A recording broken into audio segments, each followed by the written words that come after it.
Well, hello, everybody, and welcome to Indiana Basketball Post-Game Show after the game with Todd Leary, coming to you live from Yogi's, of course, with Todd Leary. As we're here on this Sunday, Indiana playing in the Bahamas, Paradise Island down in Atlantis. Of course, very unusual. We've seen nothing.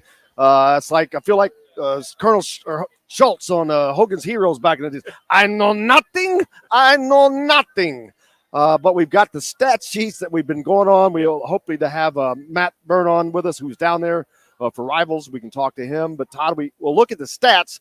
And if you look at that and look at what's going on, Indiana fans are going to be really excited based off of what they saw at the end of last season until right now. Yeah, I mean, how weird is it to rely on, just people that are down there and even the Hoosier Hysterics and those guys, just the updates everybody's giving and to go off of that stuff. And, when you look at the stat sheets to beat this team, I think everyone would have – I know every single person I talked to early on – we lost a little lighting there.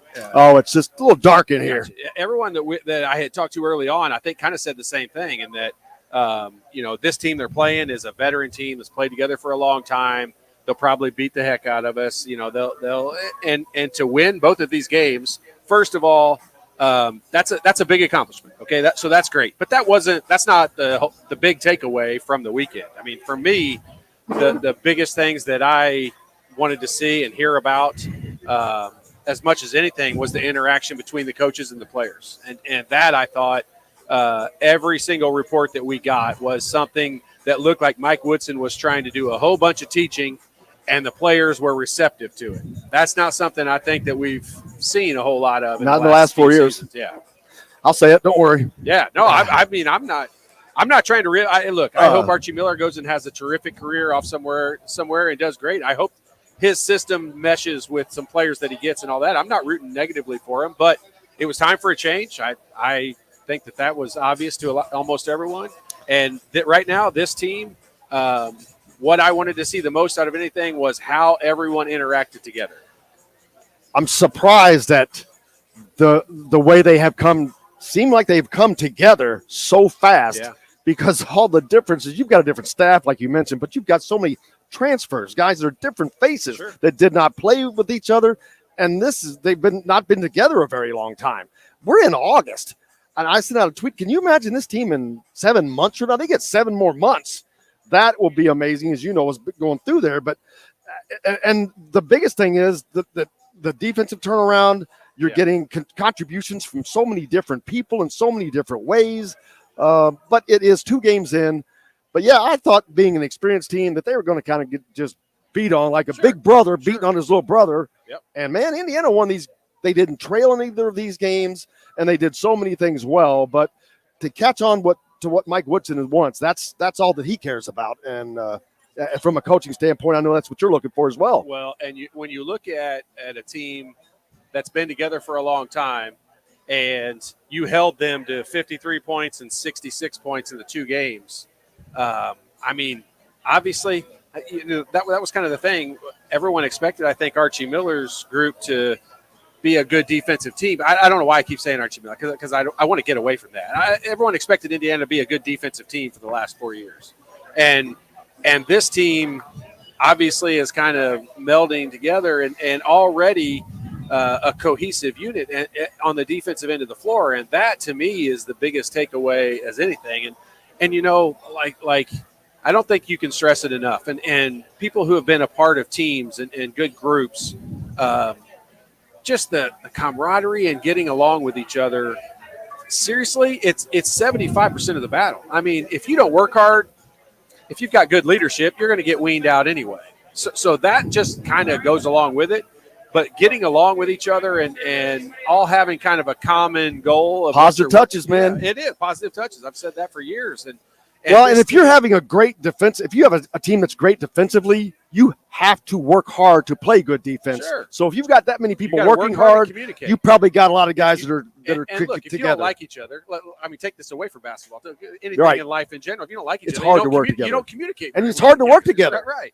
And so when you're all on the same page defensively and you're having fun, I mean, look at how many pictures we saw of this team in the Bahamas eating breakfast together and on the beach and at the pool and taking pictures together. And goofy wish I was there. I do too. But I mean, it was just like, that's not something we're used to recently. We've not seen a whole lot of that lately. And that, to me, was the bigger takeaway from the weekend is how the coaches, how they interacted with the players. And we know, like I know, I think we all as Indiana fans know, Dane Fife's going to, he's going to figure out a way to get along with whoever he needs to get along with from a player's perspective. He's going to be that player-coach relationship guy. Mike Woodson was the one that we didn't know anything about. How would he relate to the players? And, man, I think he walks away with an A+ after this weekend. Yeah, absolutely. And to Tamar Bates, we're going to talk about him as well, but so many different ways to talk about. Trace Jackson-Davis, a lot of people are talked about him developing his shot and all that, and I posted something somewhere the other day that's what he needs. I don't know that this team needs him to do that much now, because I don't know that he's going to become a shooter all of a sudden. They've got shooters on this team, which they haven't had. Unless they bring me in there, you're right. Exactly. So, he's doing a hell of a job. But last year, he had nothing pull the team was away from him. Well, this year they do have to, and to me, that's just going to open it up for him all that much more. And although he needs to develop his game for his NBA career, I don't know that Indiana needs him to be a shooter now, trying to be a shooter, because that's going to take a while. If he was that right now, it'd be great. But I don't know I don't know. Yeah, and timing wise, just with what's going on with the NBA Summer League, you look at all of those guys. If you watch any of those games that are going on right now, how many of those guys were drafted based on what the NBA knows they can do with that talent? Yes. Because a lot of them don't already have that talent. And so Trace is going to have a long NBA career. Barring injury, he's going to have a long NBA career. And he's probably going to be a whole heck of a lot different player than what he is here at Indiana University. But for this basketball team, he's going to be the guy that they rely on every single night. And you've got to have that guy. You've got to have someone that you can rely on. All these pieces, or a bunch of these pieces that have been added to this team, are going to do nothing, just like you said. It's going to do nothing but make it easier is not the word, but it's going to come to stats are going to come a little bit easier to trace this year, just based on what's around it. Daggone, I can't. Miller Kopp couldn't get his daggone name out.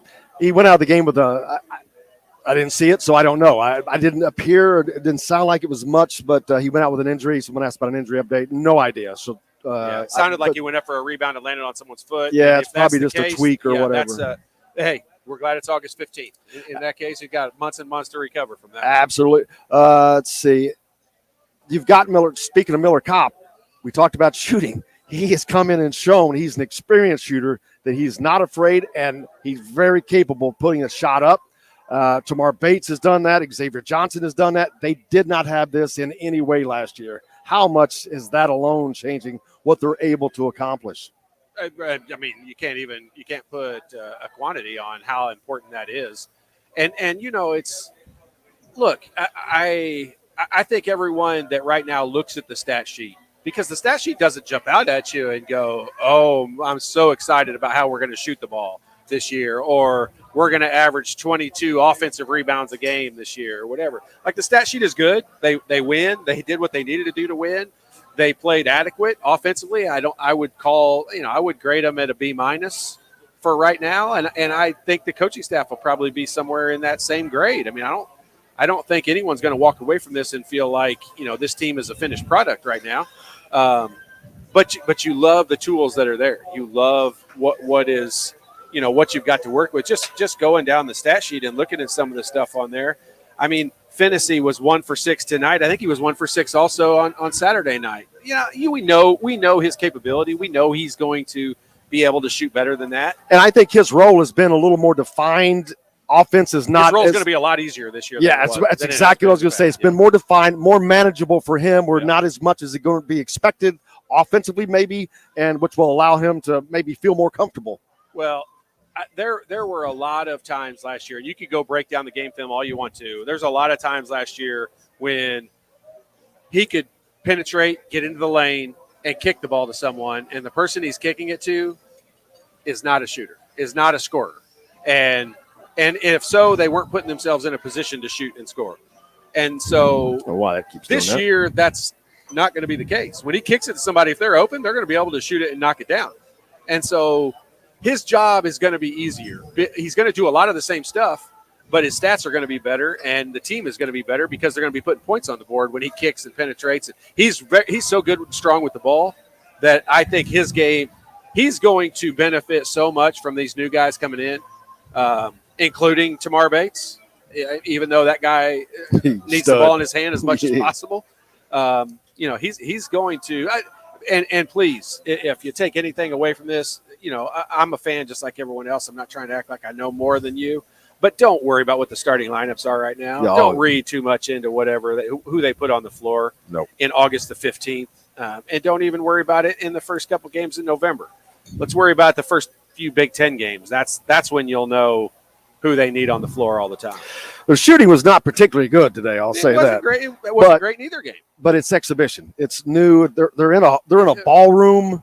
But they're not going to play another game all season long in an environment like what I saw a picture of the court, and just to the right, you could see the carpet, the ballroom carpet. It was pretty funny. And the ceiling is not very low. High in there. And that makes a big difference when you're talking from a shooter's perspective. The statistical leaders have been different faces, different players in different ways, both games. That has to be a really exciting thing for Indiana fans to see. Seeing different guys in the last game stepping up. This game, it was different guys. Sure. Xavier Johnson, although he really shot poorly, he was 4 of 14 or something, but he had 13 points. Getting the boards, different guys are doing it and stepping up. You didn't have that last year. You were so limited. Now they have options, and they're different options. Yeah, this is just this is one of those scenarios with this basketball team that we were all excited. This is awesome to get this little bonus time in August to have this going right now, because I think everyone is just super excited about November getting here, even though we're really excited for the football season as well. But you couldn't, if we had all sat down and written down on a piece of paper what we wanted to come out of the Saturday or the Friday and Sunday games for this weekend for this team in the Bahamas, I'm not sure we could have asked for a ton more, other than not the injuries. Right. I'm not sure we could have asked for a ton more than what actually came out of it. You got the young guys with a bunch of experience. I think Trace showed his leadership ability. The coaching staff, I think, had a great weekend in relationship with the players.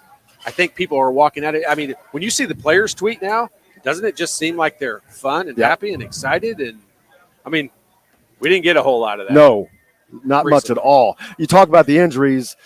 Today, Miller Kopp, but we don't really know what that was. And we don't know about Durr or Duncombe. Obviously, it's not anything serious. They're out having fun. I mean, we don't know. So they're at least the big guys, they're having fun down there. So it's probably precautionary. There's no reason to get guys hurt. Like I said, you got 7 months left. You don't need to be getting people hurt right now.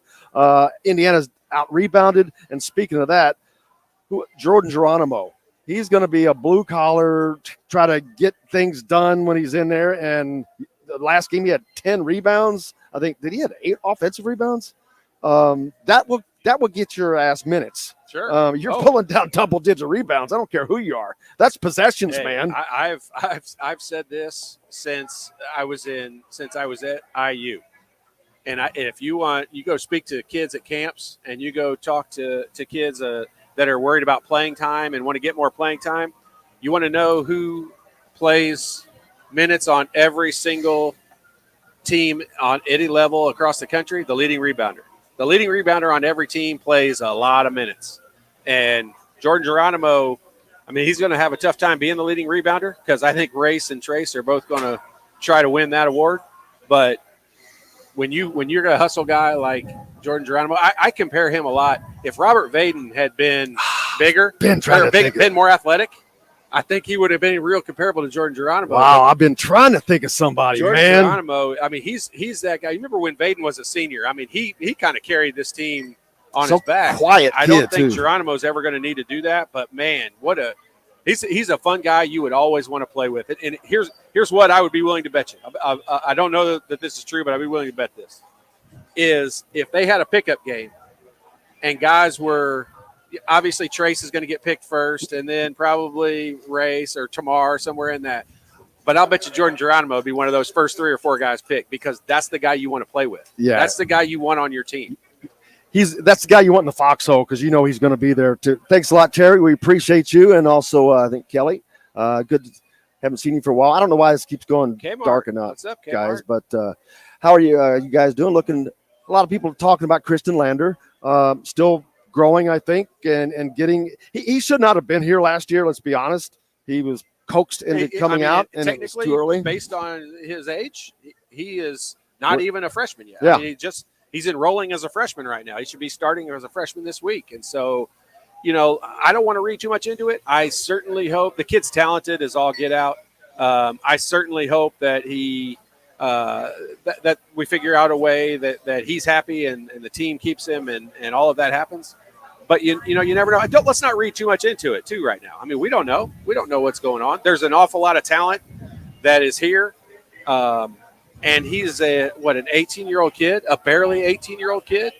So let's not, and I hope that doesn't come across negatively because I mean it from the standpoint of if this was a true freshman in a Coach Knight era time, no one would be questioning it at all. Most guys didn't play until they would be exactly expected. Juniors or seniors. So Alan says, welcome back to the Todd Father. That's right. Good to see that. Yes, Alan. Dwayne says the same. I lost one. I had one I wanted to put up there. Where did it go? I wanted to, Parker, Stuart Parker. Yeah, we haven't seen a lot from him because we didn't see him last year, and so we haven't seen anything from anybody. What are we calling it? Stuart Parker. Can we call him Parker Stewart? Or Parker Stewart, rather. Too many names. Too many first names. You got too many. You can't have 2 first names, man. I know. He's got the reversible name. He seemed to be more of an impact in the first game, but again, it's all going to be reactionary, and each game is different. So there's going to be different circumstances and different opportunities each game. And when you look at it, I will bet you, Jim, there are games this year when we talk about Parker Stewart as the leading scorer on the team.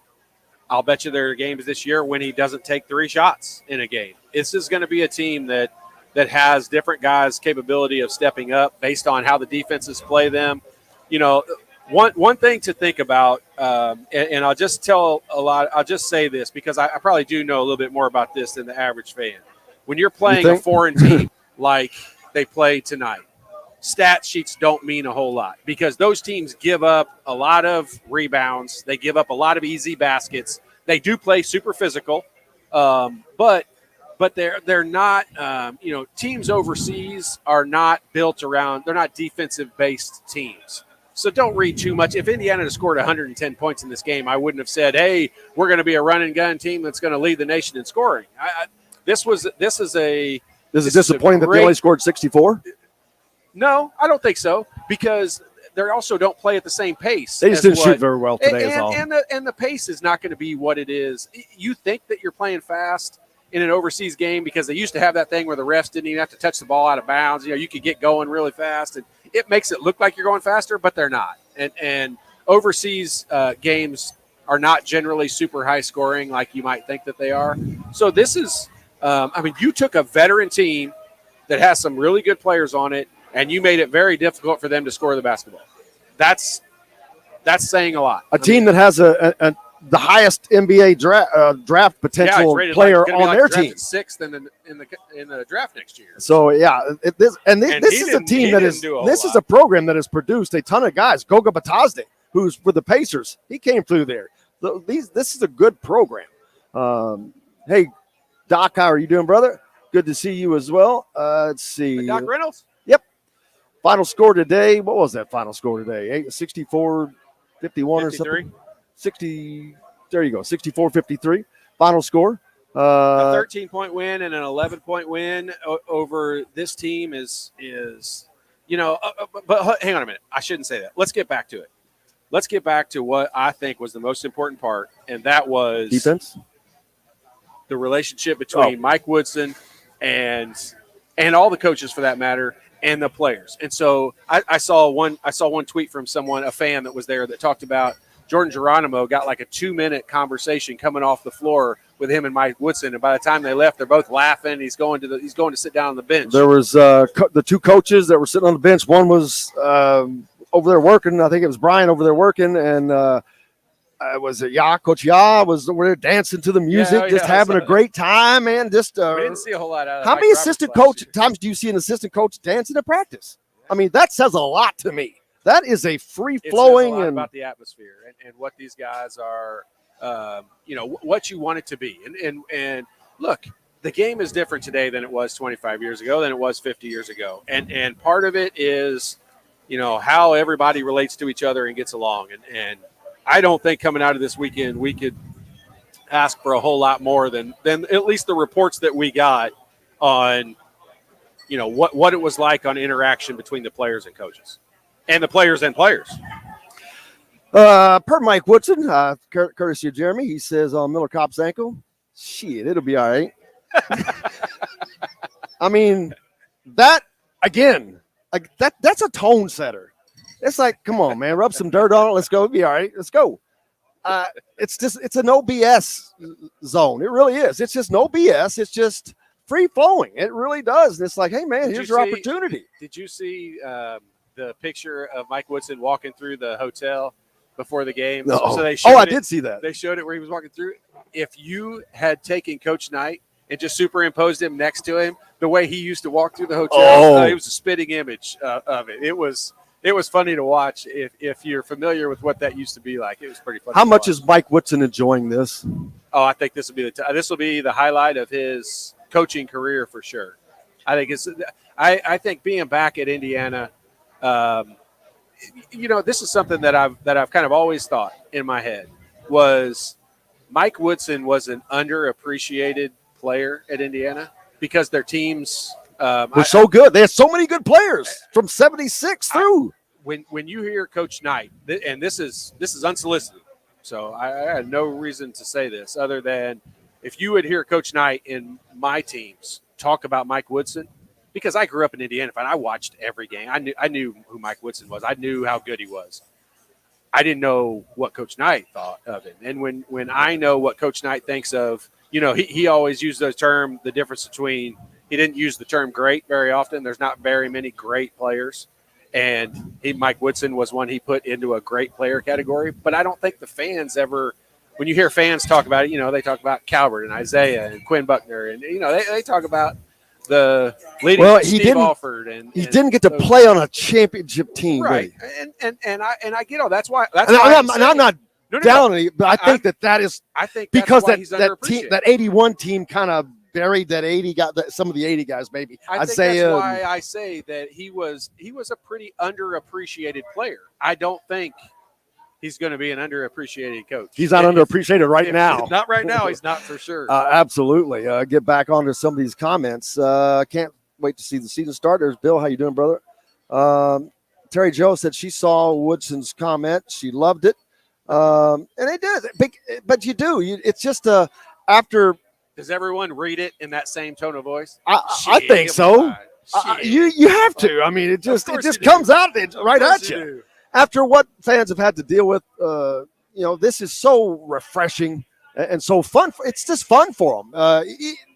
Look, I don't expect Indiana to go out and win the Big Ten. I'm not saying they can't. I do. I don't know what. But I expect them to win the Big Ten every right. But Mike Woodson, all those guys, they should expect it. Yeah, now, for sure. I don't know because I don't know what they actually have. I don't know what Michigan actually have. I don't know what the Big Ten has right now. But I do think without a fact, and you said they're definitely top three. You said that a long time ago before these games. I thought they were top four, definitely.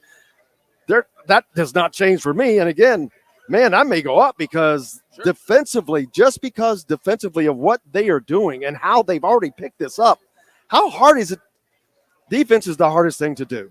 I mean, the hardest thing to consistently stay together on. To pick it up and play it so consistently together this quickly, that's mind-boggling to me. Yeah, and I think Coach Woodson is very subtle in how he just basically, to him, it's common sense. Look, I grew up understanding that defense wins games and wins championships. I mean, to him, it's common sense. And And that is, that's the common sense that I want to to follow and be a part of. Now, look, we all want them to shoot well and play fast and score lots of points. That's the fun part. But how many games did you grow up and watch and go to where you applauded and got excited for the defensive effort that you saw out on the court? And I just think this team is going to be built from the defensive end up, but I don't think the offensive end is going to be a liability. I think we're going to have a lot of games where this team looks like one of the top 5 to 10 teams in the nation. That's pretty bold. Hey, Matt Burns is going to join us here in a second. Bill Smith says we're getting a little too carried away, and that's why I said what I said a minute ago. I'm not saying they're going to go out and win the Big Ten, but I think it's just after the last 4 years, the fans are they just want respectability. They want the breath of fresh air that Mike Woodson is giving them, the hard work, the defensive effort that they're seeing. That's all that, and seeing that is just making people very happy. So, yeah, it's kind of easy to get for the fans to get a little excited, but I still think they're going to be good. Bill's comment, and it's probably extremely accurate. I don't even want to argue with it, but I will just say, takeaway that we wanted to come out of this that I wanted to come out of this was the relationship between that. I thought everyone looked like they were on the same page, going to play hard and enjoy it, and I think we came away with that. Matt, can you hear us? Yeah, I can hear you guys. How can you hear me? Hi, Matt. I think he's talking, but we can't hear him. You can't hear him. Can you hear us? Can you hear us? Yeah. We can't hear you. All right, well, just start talking, brother, because you got that mask on. They can probably hear you. How's it going? It's going pretty good. Indiana just, I can't hear a word he's saying. Can you? Nope. Well, Matt, I don't know if they can hear you. If they can, you all can tell us. Yeah, but let us know if you I've can hear him. So much in my ear right now. How about now? There you go. He's plugging his headphones in. Can you hear us now, Matt? I can hear you. Hey, Matt, how are you doing, buddy? All right, so try to talk on your mic and tell us what you saw today. Can you guys hear me? Can you guys hear me? Just go ahead. I can't. I don't know if they can hear you now, He's brother. talking, but Can you hear him? we can't hear. No, but I can see his mouth move or his mask move. Go ahead, Matt. Look at the comments. Can any of the comments hear him? They can hear you, Matt. Go ahead, buddy. Yeah, so I think there, one thing that I was thinking just walking over here is that, I think that this was a huge defensive showing from this team. They only allowed 30 in the first half, and then coming out of the first half, within the first 5 minutes, they only let up 4. And I think that was a big statement. BC Mega was hitting some key 3-pointers, but I think this defense, kind of bared down. And that's something really good to see. And, Todd was saying earlier that this team is going to be built from the defensive side up, and I completely agree with that. That's Woodson's focus right now. Woodson's focus is the defensive side, but there's time for the offense to come up to sort of play catch up. They can work on some things, and these are only the first 2 games, so there's tons of room for improvement. But I think it's huge that the defense is already this far. Todd, let's go ahead. It's going to be the greatest interview ever. Go ahead and ask him a question, even though you can't hear him and you didn't hear a thing he said. I figured out a way. I think I can hear him, but go ahead and ask him a question. Hey, I've commented a lot today on the relationship between the players and the coaches. I don't know if you just spoke a whole bunch about that because I can't hear what you're saying, but just comment a little bit on the interaction between both the coaches and the players together. Like what I wanted to see out of the weekend was just how they got along and how I thought they interacted with each other. Oh, I think that I think that you can easily tell that this group likes each other. I was out and just roaming around. I was roaming around the resort, and I was able to see players and see how they interact. And it seems like this group really likes each other, and it seems like the players really like all the coaches too. Matt, Coach Woodson has obviously instituted a great defensive game plan. How did he talk about that? I'm sure that was a big emphasis on what he talked about in the postgame. Yeah, and I mean that's something that I talked about earlier is that the defensive system that he put in that they were working on is so far ahead of the offense, just because that's what he focused on. That's his coaching strategy. Rebounding the basketball, getting stops. That's what he's focused on. And Todd, when you put those in, he talks about the offense being behind because defense was such a focus that they were so far behind last year in that, and defense creates offense. Now, to equal that out, what do I have to do? What's it going to take? Yeah, in watching the offense, so obviously we can look at the stats and we can see about making shots and who did that. But did the offense my interest was how late into the shot clocks did they get? Were they running plays and just missing shots early in the clock, or was it one where it looked like we were taking desperation shots towards the end of the clock? No, I don't think that there were many instances where there was a lot of desperation shots. I think what it was is that Woodson commented on that the players were getting good looks, the shots just didn't fall, and sometimes that happens. So. Yeah. Okay. Well, I mean that to me is that's a much different situation than if we're running a whole bunch of sets and we're getting to the point where we're having to shoot a shot, towards the end of the shot clock. So I mean, you were there for both games over the weekend. What was your overall takeaway from the team's mojo? Like how did you think they felt about themselves leaving there? I mean, I think that the team is going to be leaving the Bahamas feeling really, really good. I think the chemistry that they have right now is only going to build into the season, and I think the defense that they showed right now is only going to build to the season. But like I said earlier, the offense still has room to grow. But this is a professional team, and this team had a lot of size, and the bigs down low were getting a lot of rebounds. And, the offense is working and the defense was getting stopped. So I think that this was a really good showing. It's early, but I think it was a really good showing for those two exhibition games. Awesome. I appreciate your insight from being courtside there. You've been a big help to us. Appreciate it. Matt, so as you've been down there for a couple of days, you've seen the play on the floor, but not just that, the guys have been out and about. And Todd talked earlier about the importance of the camaraderie, the bonding that these guys are showing, that we're seeing on social media and all that, and you can see it on the court. But I'm sure you've seen that out and about while you've been down there this week. Yeah, definitely have seen that.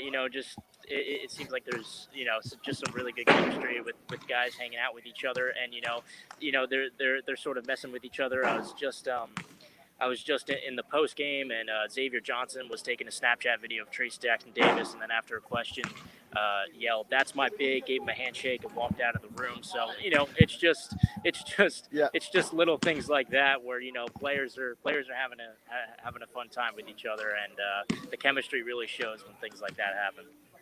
And it's so important because this team, like I said, there's so many new faces, Todd, and it's for those guys to play that well together. Like I said, defensively is but offensively, I mean, it may be even harder offensively because that is a flow, and that's timing and reaction and making the right cuts, the right reads, and all those things. So is it harder getting the offense in, or is it defense? Well, obviously, probably more important. One of the other factors that I think needs to be looked at when you look at the offensive stats and you look at the shooting that wasn't great is, when Coach Marshall, which I think we would all agree, Coach Marshall transforms these kids' bodies faster than any trainer I've ever seen at any school.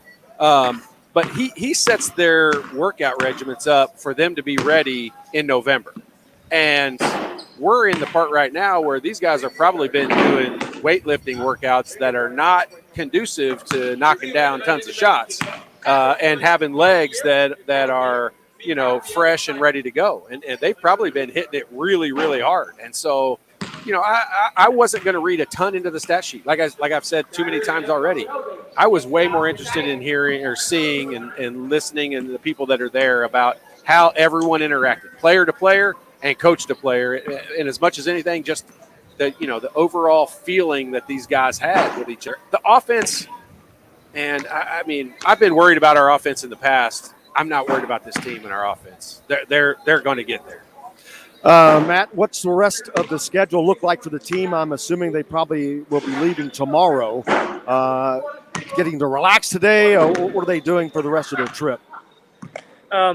I don't know if they're leaving today or who's leaving.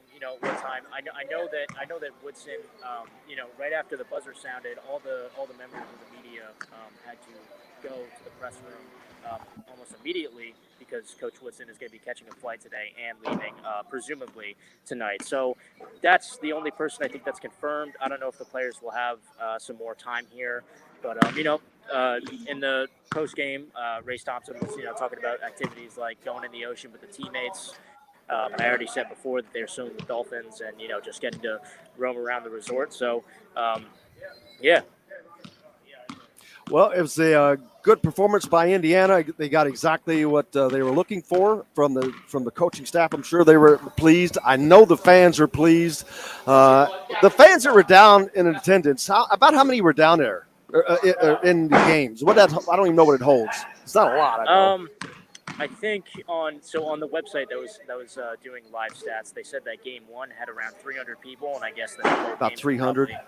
Yeah, Wow. and both games are probably the same. What's the least amount of people you played in front of at IU? It could not have been in the hundreds. I mean, no. Whatever's in Maui. I was going to say it had to be Maui. Whatever's in Maui. Which is a little bit bigger than this. But, well, Matt, man, thanks a lot. We appreciate the post-game updates live from Paradise. We thought we were in Paradise here in the Bahamas as Matt's getting ripped on for not having his mask all the way up. I was getting ready to tell you to pull it down so I could see when you were done talking. And, man, I thought you had it up and to get yelled at there. So that's funny. We'll let you go so you don't get any more trouble, brother. Yeah, that was someone. I think I was good on my mask, but someone was just talking to me. So don't worry, Jim. I'm being safe down here. But thanks for having me on. It was a pleasure talking to you guys, and have a great rest of your day. We appreciate you, Matt Byrne from Indiana Rivals, thehoosier.com, coming to us from the Bahamas. Todd Leary, of course, here as we were coming to you from Yogi's, and we're back to talk more about this game today. That Indiana has started the season with 2 exhibition games that they have won. I don't want to say handily, but these games were never in doubt. BC made them close sometimes, sure, but they just didn't seem like they were in doubt. They were never in trouble. I mean, following the scores the way that we did, I mean, it was always, it would get down to 5 to 7 points. I think 7 a lot of times, and then jump right back up to double digits. I mean, Indiana seemed – there were several scoring droughts in this game. There was a couple in the first game as well. And, to be able to hang on and rely on your defense is a major positive. The coaches are never – this is one thing to be sure of. Coach Woodson, don't care what other coach you want to name, they're not going to walk out of there and go, hey, our defense is awesome. Our defense is great. Our offense is great. Everything they're going to find exactly what went wrong. Right where I want it. So that's not going to happen, and you don't want that to be the case. It's definitely not going to be. But this gives a terrific opportunity to see how you're going to play at game speed against another opponent, and things to work on. This will be, I think, gigantic for this team in the early part of the season, just having this opportunity and then knowing now what to work on for the next, several months. Yeah, and they've got several more bigs this year that we didn't. Well, I keep wanting to say that we didn't see. We didn't see anybody, but Duncombe, Durr didn't play, so we don't know how much they're going to bring. Race Thompson started off with a bang today. He had a 3 to start the game, and talking to Brian Walsh last week, they talked about in getting him to bring the ball up the floor or whatever. Don't rebound and look for a guard. Get going. And at least get a dribbler, too. Yeah, get the ball moving in that direction. And so you've got these bigs that we're going to see that we haven't seen yet. So we don't know how that's going to change. You've got shooters now that Indiana didn't have last year. You've got a bench that they didn't have last year. Mm-hmm. And the funny thing is the bench that they had last year is not seeing a lot. It's kind of getting pushed down. Galloway played 19 minutes today, but his stat sheet was pretty empty. I think I'm not trying to be mean, but I could have almost got those stats from here. Pretty close. We scored the when same you play 19 minutes, you've got to do the same something. amount of shots too. Yeah, when you're in 19 minutes, you've got to do something, right? Look, this is not fill a space position. I mean, you're at big time Division I basketball. You can't be out there to fill a spot and not produce. And, I mean, you're getting an opportunity. Yeah. And that's what Woodson's and wanting to see. I honestly believe that he will. I honestly believe he'll be. But think about it. I've said this about him from day one. He's too unselfish. Like he needs to become more selfish. I think he will help the team if he becomes more selfish. And I think Coach Woodson will. Coach Woodson's from the NBA. He's used to dealing with 12 or 13 selfish guys on the floor or on the court or on his team. So he'll help him develop that and get to the point where Dalton says that Trace Jackson's shot looks like it flows a lot better and not so much a wrist flick. I haven't really seen it. I know we've got the highlights and stuff, but I've been too busy to really look at it. And I don't know how much to expect a shot to change this quickly, this soon. Like I said, I think that's going to be a process for him. It's not something you just become a great shooter. I mean, you didn't wake up and were the shooter that you were overnight. I'm assuming. He's got a couple of things to work on and change. This is one thing that you can always say. Okay, like Steph Curry works on his shooting more than the average person, I would say, but he's also got better hand-eye coordination than 99.9% of the population. We're not going to say Trace Jackson Davis has that kind of hand-eye coordination, so he could probably shoot twice as many shots as Steph Curry. He's not going to become a better shooter than Steph Curry, but he definitely can become a better shooter than what he is. And it's when you think about it, everyone that has coached young kids, okay, from like kindergarten all the way up, Trace Jackson Davis has probably either been the tallest or the most athletic player on his team at every level, which means he's probably never brought the ball up the floor. And he's probably never shot three-pointers. And, if he does, it's an anomaly. It's once or twice in a game or in a season for that matter. And so it's a different – even when he got to IU, we as fans, we didn't want him out. I don't want him out in high school. He was I want him close to the rim. Yep. And in high school, think about his athletic ability in a high school Killing game. kids. Just his size. We've talked about it from day one. His shoulders are bigger than the average guy. You want him bumping high school kids out of the way and laying it in. And he was very successful at doing that. I think Mike Woodson will be really, really good for Trace Jackson Davis's development to the NBA. Now, I don't care if that development doesn't take place until he leaves. That's right. That's my point. I don't think this is what Indiana needs. If he could do it, great. I don't think they need to waste the time on that. Indiana's success is based on or rides on whether Trace becomes a great outside shooter. They've got enough shooters. I think it would be a tremendous benefit. It would, absolutely. But I don't think it depends on that. But I do think that because of what they have, he's going to be able to be better than what he was last year doing what he's doing now. There's going to be times this season when, and I know the coaches would tongue-in-cheek choke over this, but I think there's going to be times when Trace Jackson Davis is not a part of the offense for 4, 5, 6 possessions in a row going up and down the court. And that's definitely not been the case in the past. And when that happens, teams have to start focusing their defense on other things. Tamar Bates and Rob Finnessy driving in the lane. And they are going to have to focus on some other things. And when they do that, that's going to make the game so much easier for Trace Jackson Davis. Probably this is a great comment to close the show on. Ryan Deckman says the only negative is now they have to wait months to get another taste. Yeah. Well, at least it was a good one, and it wasn't some sour fish, man. We could be sitting here saying, okay, look, they've got 3 more months to get a lot better because we just got beat by 30 in 2 games. Let me tell you, if this could have been last year, Todd might not even be sitting here. You might just say, I'm not even coming. I've said this so many times in the last 2 months, it's crazy, is I would have bet you any amount of money there was that I couldn't be this excited about an Indiana basketball season coming up if Brad Stevens wasn't going to be the coach.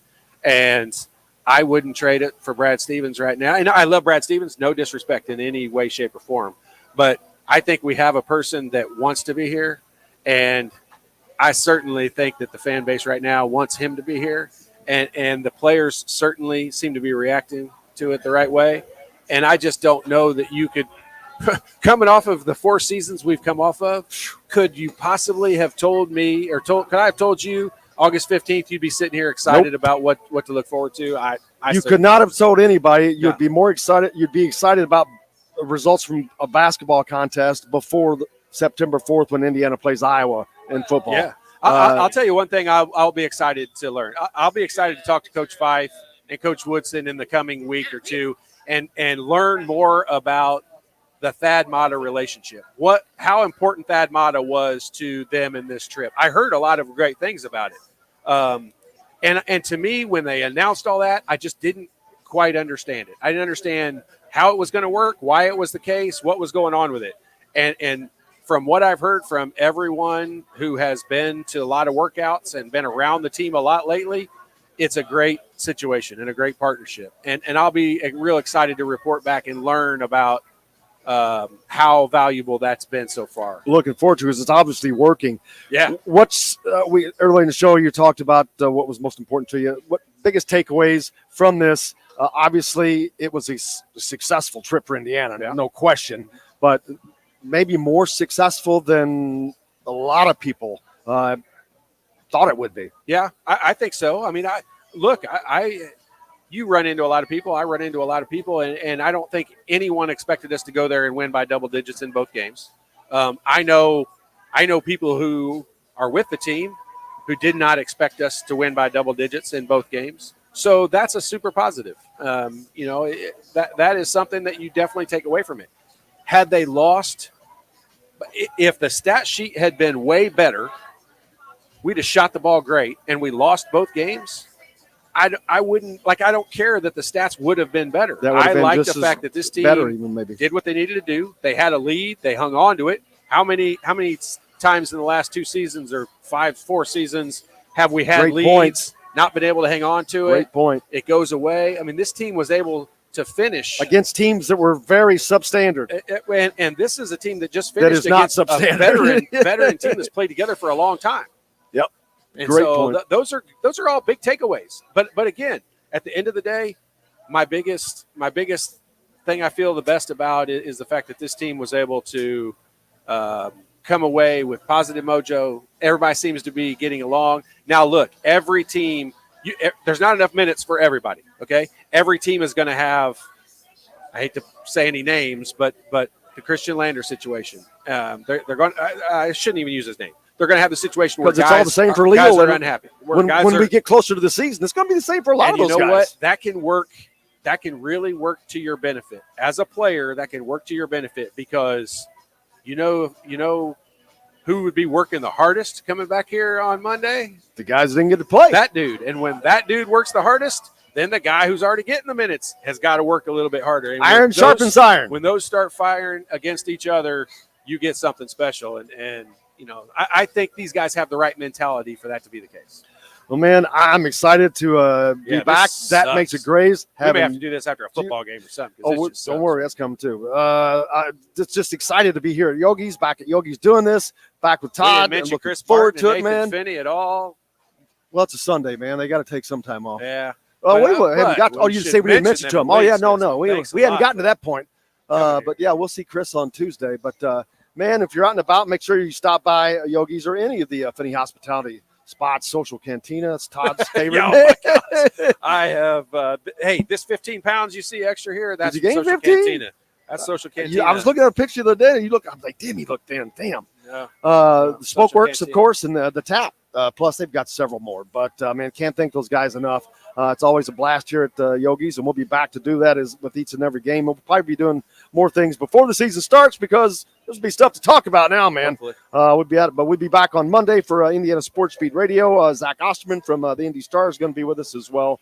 So we got plenty to get to. But, man, it was a blast to be out doing it again. It's fun. Yeah, man.